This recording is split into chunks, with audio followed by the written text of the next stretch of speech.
Assalamualaikum warahmatullahi wabarakatuh.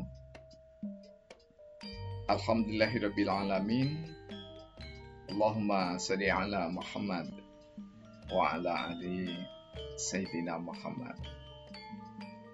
Pemirsa tercinta sebangsa dan setanah air dan dimanapun monolog kami dapat dinikmati. Bertemu kembali kita dalam Indarwanto Hikmatologi, serial pembelajaran berpikir dari masing-masing diri kita untuk kian mencerdas lembutkan hati nurani kita masing-masing. Satu di antaranya tujuannya adalah semakin dewasa kita untuk memahami diri kita, permasalahan kita, dan lingkungan kita. Pemirsa yang dirahmati oleh Allah, masih dalam suasana Maulid. Saudara-saudara kita malam ini dan sebelumnya dan hingga malam ke-40 merindukan gema selawat dan salam, merindukan tausiah yang bertalian dengan Maulid dan Maulud Rasulullah Muhammad Sallallahu Alaihi Wasallam. Di antara kekosongan atau setidaknya hal yang kurang mendapatkan perhatian ketika Maulid tiba adalah apa yang disampaikan oleh Rasulullah Sallallahu Alaihi Wasallam untuk merawat tubuh kita. Pemirsa yang dirahmati oleh Allah, tentu gema selawat dan salam sangat kita hargai, kita apresiasi, dan kita rasakan getaran-getaran itu merasuk ke dalam seluruh jiwa raga kita, karena sadar bahwa gema selawat itu adalah doa tertinggi, terindah, termulia yang dilantunkan oleh anak manusia. Dan sungguh sembari saudara-saudara kita melantunkan gema selawat itu, kita ingat kembali pesan Rasulullah Muhammad Sallallahu Alaihi Wasallam yang kita dahului dengan cuplikan dari salah satu ayat Allah,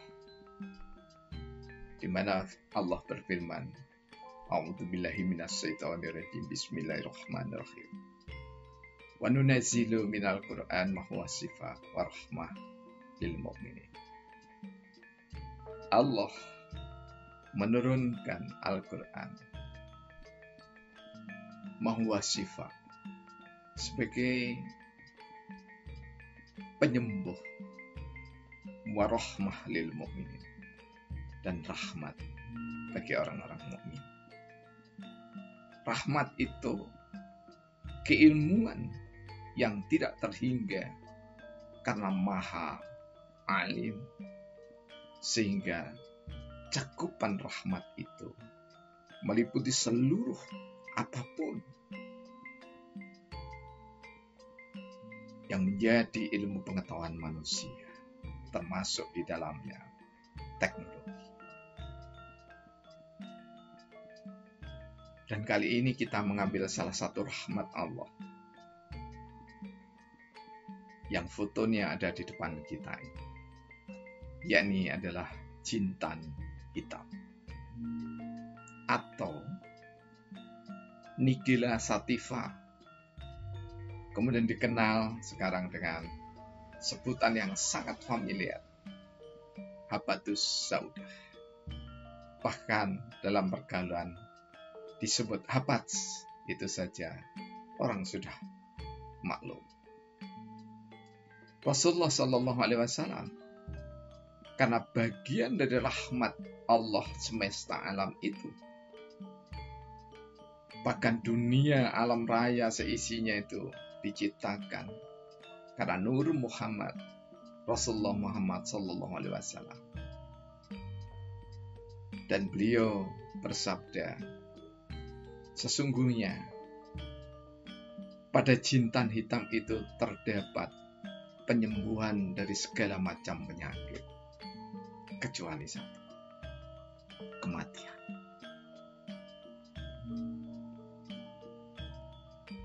Sadarkah kita berpuluh-puluh kali, beratus-ratus kali, bahkan orang karena rajinnya beribu-ribu kali mengikuti peringatan Maulid dan Maulud Nabi besar Muhammad Sallallahu Alaihi Wasallam. Sadarkah kita, terutama anak bangsa Indonesia tercinta ini, banyak yang melalaikan pesan termulia dari seorang hamba Allah Rasulullah Muhammad Sallallahu Alaihi Wasallam yang terpercaya.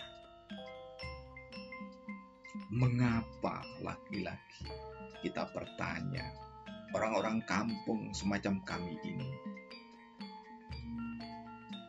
orang-orang desa semacam keluarga kami, mengapa cerdik cendekia, dokter, peneliti, saintis dan yang lainnya sibuk mencari obat, bahkan bukan mencari obat, sibuk sekali, sibuk amat sangat sekali mencari vaksin di era ini. Habatus saudah bukan jargon, tetapi itu adalah resep salah satu yang tertinggi dari Rasulullah Muhammad Sallallahu Alaihi Wasallam. Lagi-lagi sebagai praktisi At-Tibun Nabawi, sudah ribuan, puluhan ribu hamba-hamba Allah yang disembuhkan oleh Allah. Kanker, ginjal, tumor, radang sendi, dan seterusnya.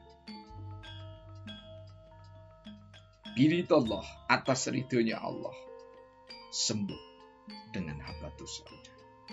Memang sejumlah dokter, bahkan mungkin hampir semua dokter mengatakan habatus saudah bukan obat. Iya, jawabnya. Bukan obat, betul. Tetapi penyembuhan. Di sesi madu kita mengatakan ad-dawa itu obat. Sedangkan madu itu sendiri adalah as-sifat.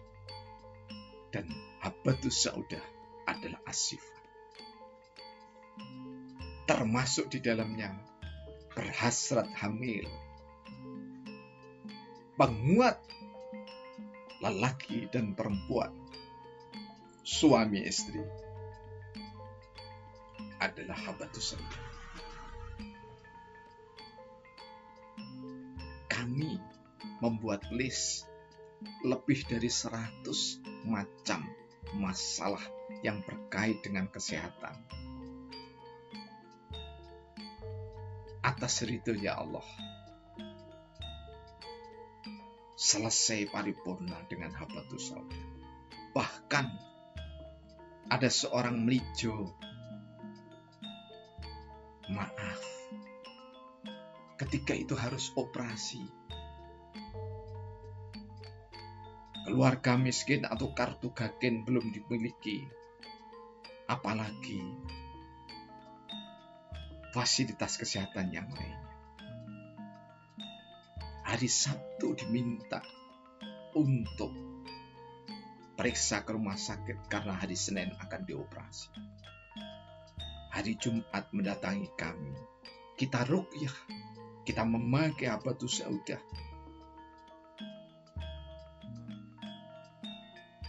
Dengan air zam-zam dioles dengan minyak zaitun di payudaranya. yang sudah keluar nanah dan darahnya karena masuk pada stadium 4. Allah meridhoi kesembuhannya. Hari Senin kembali periksa ke dokter dan dokter tercengang. Dokter menyatakan negatif dan tidak perlu operasi. Sampai hari ini orangnya masih ada bersama kita. Ini sekedar satu contoh saja di antara puluhan ribu hamba-hamba Allah yang disembuhkan dengan pengobatan atau penyembuhan utama habatus sauda.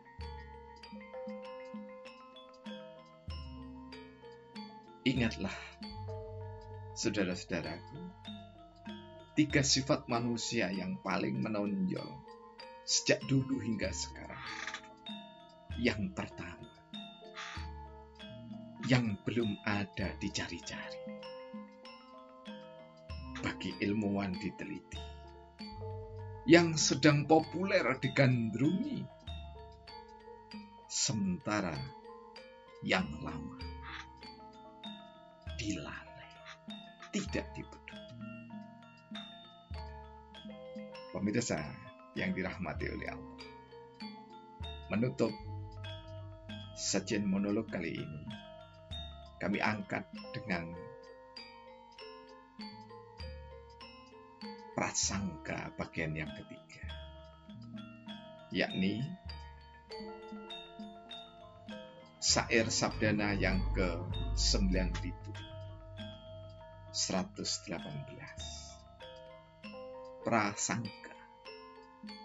Prasangka baik pada Allah atas kejadian dini. Zikir doa usaha hasil ketentuan terbaik ilahi. Allah Maha mengerti kebutuhan setiap insan dunia. Tiada yang tak tepat terukur kepastian ilahi. Teori genetika menguatkan prasangka terbaik insan. Segala yang terjadi tertulis di genetika insan. Takdir diri, apapun terjadi, niscaya tetap disyukuri. Tanggal 8 Maret tahun 2020. Semoga dengan habatus sauda, zikir dan selawat serta diiringi doa, kita sekeluarga besar bangsa Indonesia, bahkan bangsa-bangsa dunia, meyakini dengan ketulusan hati, wa idza maritu fahuwa yashfi. Ketika aku sakit, kita sakit, maka Allah lah yang datang menyembuhkan. Salah satunya adalah habatus sauda. Billahi taufiq wal hidayah. Wassalamualaikum warahmatullahi wabarakatuh.